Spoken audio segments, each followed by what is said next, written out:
não parar, não precipitar e não retroceder. Então dizer para esse cara, sabe quando nós vamos parar? Nunca. Nunca na sua porca vida. Né?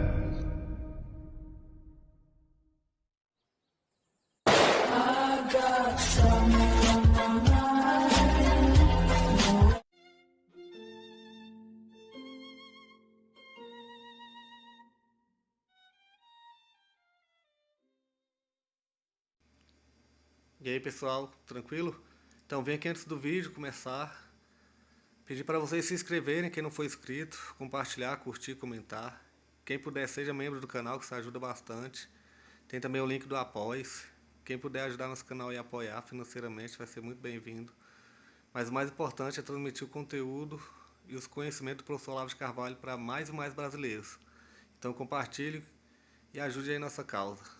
Muito obrigado a todos os membros, apoiadores do canal. Fico muito feliz.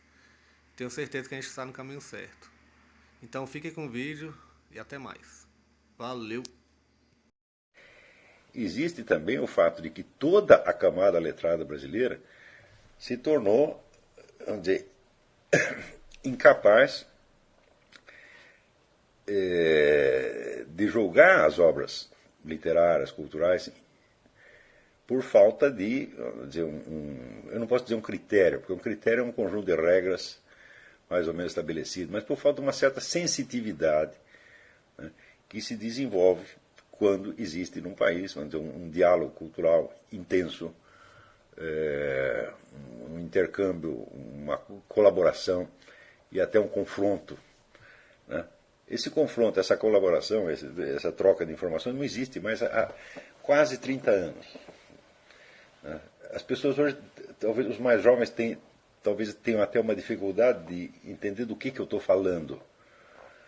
Mas por isso eu recomendo muito a leitura, vamos dizer, dos críticos literários de 30, 40 ou 50 anos atrás, para você ver como as ideias circulavam e se fecundavam mutuamente naquela época, o que é o normal em qualquer país. E isso não acontece mais no Brasil há muito tempo. O único tipo de diálogo que continuou existindo no Brasil foi o diálogo interno da esquerda política através de órgãos como o Suplemento Mais da Folha de São Paulo, né? e vários outros, né? Várias revistas, onde você via assim, era um grupo de esquerda discutindo as suas próprias ideias, seus próprios problemas internos, a sua temática no seu vocabulário, dentro da sua concepção do mundo, dentro do seu imaginário, e sem lugar para mais ninguém, e onde praticamente não havia muito o que trocar, havia uma interconfirmação, quer dizer, um dizia uma coisa, outro dizia exatamente a mesma coisa, com uma ligeira diferença. E, enfim, eu assisti a esse fenômeno muito estranho, porque nos anos 60 eu acompanhei o debate interno da esquerda brasileira, então logo depois do golpe de 64, houve uma espécie de efervescência de discussões na esquerda, discussões para diagnosticar o que tinha acontecido. E essa discussão se prolongou muito além do tema imediato do golpe, da derrota da esquerda, e se aprofundou em diagnósticos, vamos dizer, de maior alcance sobre a estrutura da sociedade brasileira. Por exemplo, uma discussão séria que aconteceu é que até então o Partido Comunista tinha seguido uma estratégia como de frente ampla, mediante uma aliança com o que ele chamava a burguesia nacional. A burguesia nacional seria parte do empresariado brasileiro, cujos interesses o colocavam em antagonismo com o concorrente estrangeiro. Então seria uma burguesia potencialmente nacionalista, né?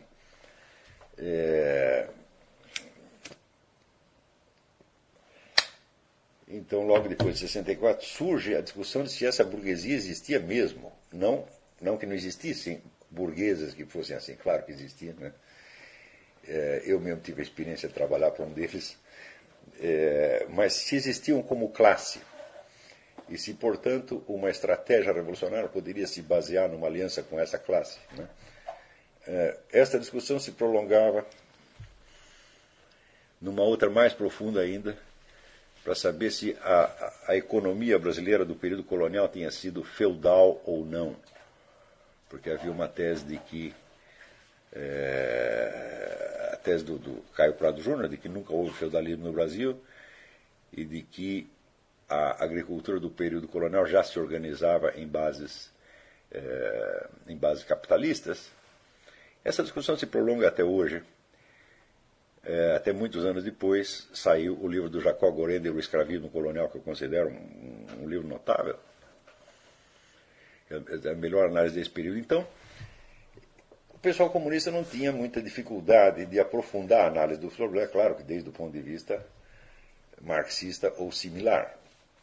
Mas uma coisa que ficava clara é que, por um lado, havia discussão interna, estratégica e sociológica, etc., da esquerda. Por outro lado, havia a cultura geral do país. Né?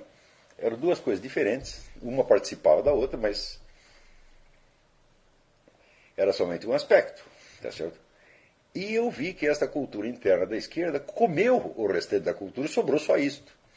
Na medida em que sobrou só isto, também aconteceu que o nível da própria conversa interna da esquerda baixou muito. Tá certo? E as influências que chegaram depois do exterior foram todas elas de ordem corruptora. Né? Como, por exemplo, toda essa influência desconstrucionista, estruturalista e desconstrucionista, introduziu nesse meio esquerdista uma espécie de confusionismo, né? Liberal, tudo é permitido, qualquer bobagem é permitida.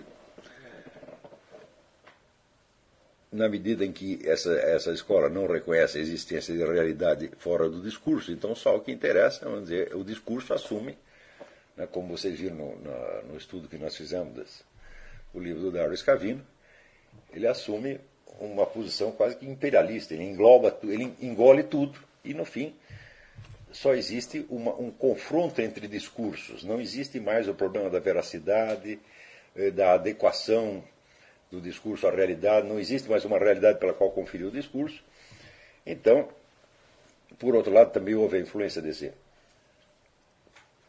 dessa corrente neopragmatista com Richard Rorty, que dizia que não existindo arbitragem possível entre as várias divergências, só o que resta é a gente tentar influenciar os outros para que falem como nós, ou seja, tentar passar para outros nossos cacuetes de linguagem, tá certo? Na medida em que, falando como nós, eles estarão sob o nosso domínio, sob a nossa direção. Todas as influências novas que entraram no Brasil, vamos dizer, a partir dos anos 70, foram enormemente corruptoras para o pessoal da esquerda. Então você já nem mesmo dentro da esquerda você tem um diálogo hoje, debate que possa se comparar ao que tinha nos anos 60.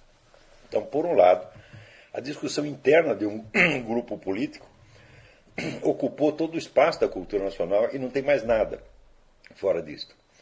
Você vê que em todos os domínios que você possa procurar, né, no direito, na sociologia, na ciência política, na literatura, etc., praticamente só se fala disso. E existe, vamos dizer, uma espécie de florescimento marginal de ideias liberais que também não ultrapassa a esfera da mera propaganda, da mera pregação liberal. E sem nenhum esforço sério de diagnosticar a situação existente. Os únicos esforços sérios que eu vi, que me parecem fracassados, de alguma maneira, foram do grupo do Antônio Paim, sobretudo com o Ricardo Vélez Rodrigues, que por coincidência não é brasileiro, é um venezuelano, né, que então aprofundava o estudo do Estado brasileiro atual para encontrar suas raízes na Contra-Reforma. Né. Eu acho que é errada a tese, mas de qualquer maneira é um esforço considerável. E no lado conservador é o único equivalente que eu encontro das inúmeras discussões que havia no campo esquerdista. Quer dizer, o único esforço de diagnosticar profundamente a situação brasileira e suas raízes históricas foi esse que foi empreendido pela turminha do Antônio Paim. Mas, na maior parte, o que os liberais conservadores escreviam era mera propaganda de ideias liberais, não passa disso. Quer dizer, estava no nível ali do Rodrigo Constantino. Né? Então, eu fui assistindo todo esse fenômeno, ficando, evidentemente, cada vez mais assustado com o que estava se passando. E hoje, quando eu tenho a oportunidade de reunir alguns milhares de alunos para tentar dar a eles uma formação mais sólida que permita tentar criar uma cultura superior brasileira melhor daqui 10 ou 20 anos, num prazo de 10 ou 20 anos, não digo que vocês têm que esperar para fazer as coisas só em 10 ou 20 anos, mas eu vejo que às vezes é difícil transmitir até para vocês o que está acontecendo, porque não tiveram informação desse período anterior, não têm ideia do que é, vamos dizer, uma alta cultura normal. Então, tudo aquilo que seria de se esperar numa alta cultura normal se tornou, no Brasil, uma coisa inexistente, inacessível, às vezes dificilmente imaginável. Por outro lado, não sei se vocês se lembram do artigo que eu publiquei meses atrás, chamado Uma Lição de Durkheim, em que Durkheim dizia que a quantidade de anormalidade que uma sociedade pode aceitar é limitada. Então, quando uma situação anormal se prolonga, ela se torna um novo padrão de normalidade. E a sociedade inteira reajusta, então, o seu foco e os seus esquemas para não perceber mais aquela anormalidade, mas, ao contrário, para julgar tudo a partir deste novo padrão de normalidade. Eu vejo a rapidez com que as pessoas se adaptam a isso é uma coisa impressionante, muito impressionante. Né? Sobretudo quando o contato que você teve com a situação anterior foi breve ou nulo, e você já toda a sua vida transcorre já dentro do novo padrão, então só pessoas que têm um gênio, uma independência intelectual formidável, que conseguem enxergar um pouco além disso. A maioria, inclusive as pessoas mais inteligentes, se adapta a isso, mesmo quando está revoltado, mesmo quando odeia isso. Você odiar uma coisa não adianta quando você acredita que aquela coisa é a realidade. Quando você não percebe o coeficiente de ilusão, de sonho, de paranoia, né, que está sendo imposto a você. Às vezes você está vivendo dentro de uma ilusão mórbida mesmo, e você odeia aquilo, mas você acredita que aquilo é a realidade e que tudo que você está pensando, desejando, aspirando é apenas um sonho. Quando na verdade é o contrário. Você está percebendo algo da realidade e a realidade que você percebe se bate contra, vamos dizer, um sonho coletivo, que aliás não é nem tão coletivo assim, é um sonho grupal, é apenas um sonho, a ilusão de um grupo que não vai passar. Se você somar tudo, né, dentro de um país de 180 milhões de habitantes, não passa de algo entre 5 e 10 mil pessoas que são a classe falante, que são os formadores de opinião esquerdista que dominam TV, jornais, escolas, etc, etc. Então, o primeiro elemento da obediência é a crença. Quer dizer, se você acredita que tal coisa é a situação real, você já está, de certo modo, obedecendo. Se você acredita que uma coisa se tornou realidade só porque todo mundo diz que é assim, e se você acredita que esta confluência, né, de discursos concordantes cria uma realidade, então, de certo modo, você já cedeu e já está obedecendo, por mais que você odeie. Mas, então, e aquilo que você acredita ser a realidade tem uma função estruturante dentro da sua personalidade. Quer dizer, você constrói toda a sua personalidade em cima de uma base que você acredita ser a realidade, ainda que você odeie e rejeite essa realidade. Então, às vezes eu vejo que a reforma que as pessoas desejariam fazer em si, para elas poderem se dedicar a atividades intelectuais superiores, às vezes não vai fundo como deveria ir. Tá certo? Quer dizer, o estado de dependência mental em relação a uma situação degradada, ele continua. Né? O que faz que as pessoas estejam sempre deprimidas e, no fim, vejam as coisas pior do que elas estão agora. Né? Atribuam demasiada realidade, demasiada autoridade, demasiada força a algo que às vezes é apenas, vamos dizer, uma espécie de blefe grupal coletivo. Né? Por exemplo, isso aconteceu agora, até mesmo nessas, vamos dizer, politicamente, a gente vê a expressão política disso nessas últimas eleições, onde as pessoas se sentiram, né, esmagadas pela vitória da Dilma Rousseff, sem levar em conta que somando os 44% de votos do Serra, mais os 23% de abstenção, mais os 7, 8% de votos brancos e nulos, a mulher foi eleita com 30% dos votos. Se num país onde o voto é obrigatório, então de todas as pessoas adultas são eleitores, total que ela teve foi 30%. 30% do eleitorado era o que o PT sempre teve ao longo de toda a sua história. Passou a ter mais durante o período Lula. Quer dizer, o Lula foi um upgrade momentâneo, mas esse upgrade já acabou. Então, isso significa o seguinte: você não está numa sociedade petista. Você está numa situação eleitoral dominada aí por esse partido, mas a sociedade brasileira não é petista. Então, quer dizer, o discurso petista ele não reflete uma realidade, ele reflete um blefe, na verdade, um blefe propagandístico apenas. Né? Então, isso quer dizer que, sob este ponto de vista, a situação brasileira não é tão desesperada assim. Mas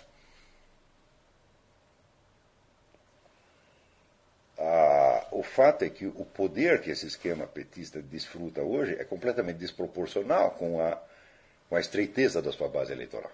Né? O que significa que todos estão vivendo dentro de uma ilusão. Os próprios líderes petistas sabem que isso é uma ilusão, mas eles não querem que ninguém perceba que é uma ilusão. Então,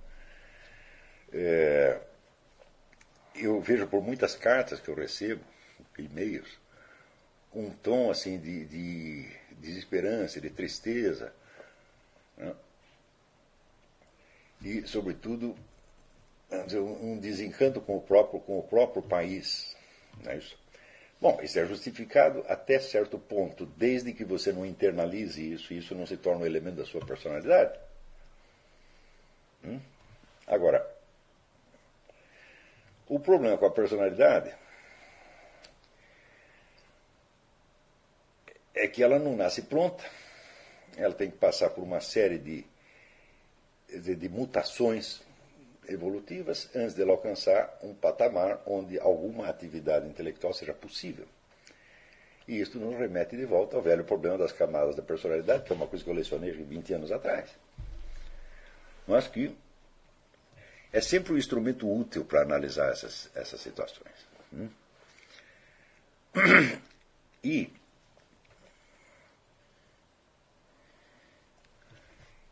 eu vou sugerir que vocês, assim como fizeram um exercício necrológio no começo desse curso, vocês parassem um pouco toda essa linha de estudo que nós estamos seguindo e fizessem uma análise de vocês mesmos à luz da teoria das camadas. Que na verdade não é uma teoria, é apenas vamos dizer, um instrumento descritivo de um fenômeno que assim, qualquer um pode observar. Tá certo? Então, você observando a conduta de qualquer pessoa e a sua própria, você verá que todos os elementos que compõem uma personalidade estão presentes no outro também. Nós temos todos, basicamente, os mesmos instintos, os mesmos impulsos, as mesmas necessidades, os mesmos sentimentos de base.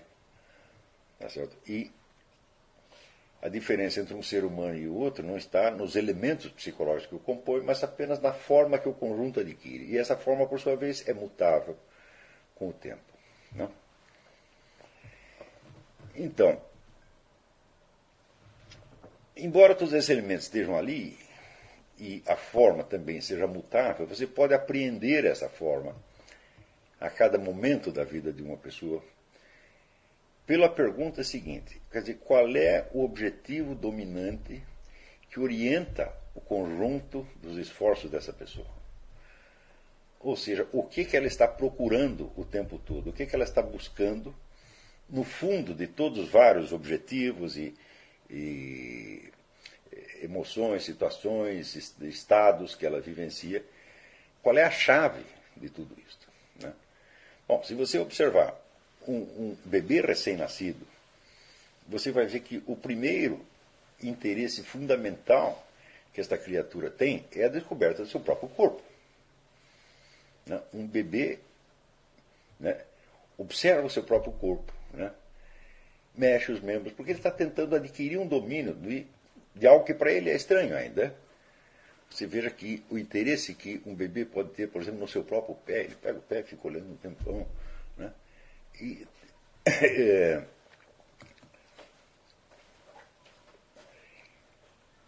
outra coisa assim, típica da vida do recém-nascido, ele vive num estado de busca perpétua de autossatisfação.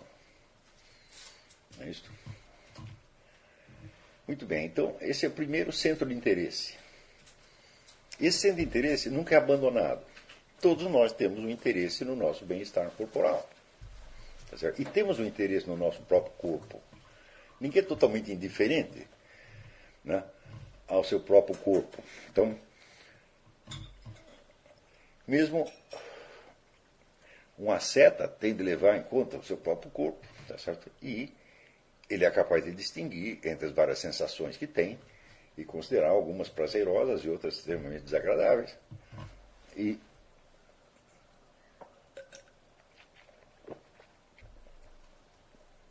inclusive a própria disciplina corporal que o indivíduo se impõe é ainda um esforço de apropriação do corpo.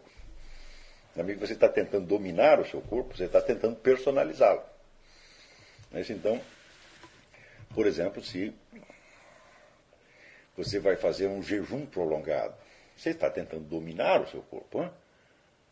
Você está provando que ele é seu, ou seja, que você não está à disposição dele, que você não está perdido naquele conjunto, aquele sistema de órgãos e impulsos, mas que existe um centro que domina tudo aquilo, né? Então, este esforço de dominar o próprio corpo, de personalizá-lo, essa é a primeira coisa que você vai ver um bebê fazendo.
Chegamos a mais um final de uma aula, de um vídeo.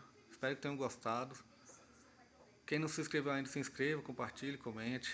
Ajude o nosso canal, apoie, seja membro. E ajude o nosso canal a chegar a cada dia a mais brasileiros que precisam muito do conhecimento do professor Olavo de Carvalho. Então é isso aí, fique com Deus, até o próximo. Valeu! Então é isso aí, pessoal. Que é o nosso canal. Que são alguns livros que eu já li. A maioria foi doação, mas alguns eu adquiri, professor Olavo de Carvalho. Alguns livros se perderam aí que eu emprestei, professor Alexandre Costa, a Bíblia Sagrada. 10 lições sobre Karl Marx. Indico a não ler esse livro, que é muito ruim mesmo. Alguns pensadores aqui que realmente, como o professor Olavo de Carvalho disse, não são pensadores. Valeu, tamo junto aí. Apoie nosso canal, seja membro.